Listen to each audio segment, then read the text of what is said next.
ಎಲ್ರಿಗೂ ನಮಸ್ಕಾರ. ನಾನು ಖುಷಿ ಮಾತನಾಡ್ತಾ ಇದ್ದೀನಿ. ಸೊ ಇವತ್ತು ನಾನಿಲ್ಲಿ ನಿಮಗೆ ರುಚಿಕರವಾದ ಸಾಫ್ಟ್ ಆಗಿ 5 ನಿಮಿಷಗಳಲ್ಲಿ ಮಾಡಿಕೊಳ್ಳುವಂತಹ ಮಿಲ್ಕ್ ಮೈಸೂರು ಪಾಕ್ ತೋರಿಸ್ತಾ ಇದ್ದೀನಿ. ತುಂಬ ಸ್ಮೂತ್ ಆಗಿ, ಸ್ಪಾಂಜಿಯಾಗಿ, ಈಸಿಯಾಗಿ ಮಾಡಬಹುದು. ಈಗ ಬೇಕಾಗಿರುವ ಇಂಗ್ರೀಡಿಯೆಂಟ್ಸ್: 1 ಬೌಲಷ್ಟು ತುಪ್ಪ, 1 ಬೌಲಷ್ಟು ಕಡಲೆ ಹಿಟ್ಟು, 2 ರಿಂದ 3 ಚಮಚದಷ್ಟು ಹಾಲಿನ ಪುಡಿ, 1 ಬೌಲಷ್ಟು ಸಕ್ಕರೆ, 1/4 ಲೋಟ ಹಸಿ ಹಾಲು, 2 ರಿಂದ 3 ಏಲಕ್ಕಿ. ಈಗ ನಾನಿಲ್ಲಿ ಒಂದು ಪ್ಯಾನ್ ಇಟ್ಕೊಂಡಿದ್ದೀನಿ. ಇದಕ್ಕೆ 4 ಚಮಚದಷ್ಟು ಹಸಿ ತುಪ್ಪವನ್ನು ಹಾಕೊಳ್ತೀನಿ ನಾನು.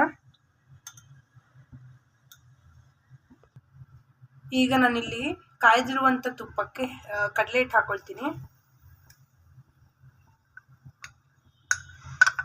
ಈಗ ದೊಡ್ಡ ಫ್ಲೇಮ್ನಲ್ಲಿ ಇದನ್ನ ಚೆನ್ನಾಗಿ ನಾವು ತುಪ್ಪದಲ್ಲಿ ಬಾಡಿಸ್ಬೇಕು. ಸೊ ಈ ರೀತಿ ಕಂಡೆನ್ಸ್ ಅಲ್ಲಿ ಅದು ಬರಬೇಕು. ಫುಲ್ಲು ಸ್ಮೂತ್ ಆಗೋವರೆಗೂ, ಗಟ್ಟಿ ಆಗೋವರೆಗೂ ನಾವು ಇದನ್ನ ಬಿಡ್ದಂಗೆ ಬಾಡಿಸ್ಕೊಳ್ಬೇಕು. ಈ ರೀತಿ ಆದ ನಂತರ ಇದಕ್ಕೆ 2 ಚಮಚದಷ್ಟು ಹಾಲಿನ ಪುಡಿಯನ್ನು ಸೇರಿಸ್ಕೊಳ್ಬೇಕು. ನಾವೀಗ ಇದನ್ನ ಚೆನ್ನಾಗಿ ನಾವು ಒಂದು ಗಟ್ಟಿ ಅದಕ್ಕೆ ಬರೋವರೆಗೂ ಮಿಕ್ಸ್ ಮಾಡ್ತಾನೆ ಇರಬೇಕು. ನೋಡಿ, ಈಗ ಗಟ್ಟಿ ಅದಕ್ಕೆ ಬರ್ತಿದೆ. ಈಗ ಸಣ್ಣ ಫ್ಲೇಮ್ಗೆ ನಾನು 1/4 ಲೋಟ ಹಾಲು ಹಾಕೊಳ್ತೀನಿ. ಸೊ ಈಗ ಇದನ್ನ ಚೆನ್ನಾಗಿ ಮಿಕ್ಸ್ ಮಾಡ್ಕೊಳ್ಬೇಕು. ತೆಳ್ಳಗಾಗುತ್ತೆ, ಅದು ಗಟ್ಟಿ ಆಗೋವರೆಗೂ ನಾವು ಫ್ರೈ ಮಾಡ್ಕೊಳ್ಬೇಕಾಗತ್ತೆ. ಸೊ ಈಗ ಇದನ್ನ ಈ ರೀತಿ ನೋಡಿ, ಈ ತರ ಒಂದು ಕಂಟೆನ್ಸ್ ಅಲ್ಲಿ ಬರ್ಬೇಕದು. ಸೊ ಇದಕ್ಕೆ ಈಗ ನಾನು ಇಲ್ಲಿ ಸಕ್ಕರೆ ಆಡ್ ಮಾಡ್ಕೊಳ್ತೀನಿ. ಸೊ ನೋಡ್ಕೊಂಡು ಆ್ಯಡ್ ಮಾಡ್ಕೊಳ್ಳಿ ಸಕ್ಕರೆ. ಜಾಸ್ತಿ ಸ್ವೀಟ್ ಆದರೂ ತಿನ್ನೋಕೆ ಚೆನ್ನಾಗಿರಲ್ಲ, ಜಾಸ್ತಿ ಸಪ್ಪೆ ಆದರೂ ತಿನ್ನೋಕ್ಕೆ ಚೆನ್ನಾಗಿರಲ್ಲ.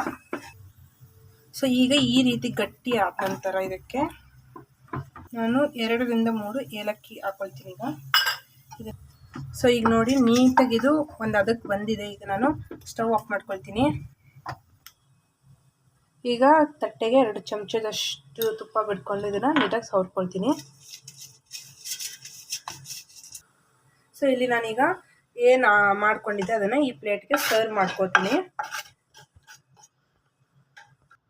ಸೊ ನೋಡಿ, ಈ ರೀತಿ ಪ್ಲೇಟ್ಗೆ ಫುಲ್ ಹಾಕಿದ್ದೀನಿ ನಾನು. ಈಗ ಅರ್ಧ ಗಂಟೆ ಇದನ್ನು ಹಿಂಗೆ ಬಿಡ್ತೀನಿ ನಾನು. ನೋಡ್ತಾ ಇದ್ದೀರಲ್ಲ, ಈ ರೀತಿ ತಣ್ಣಗಾದ್ಮೇಲೆ ತುಂಬ ಚೆನ್ನಾಗಾಗಿದೆ.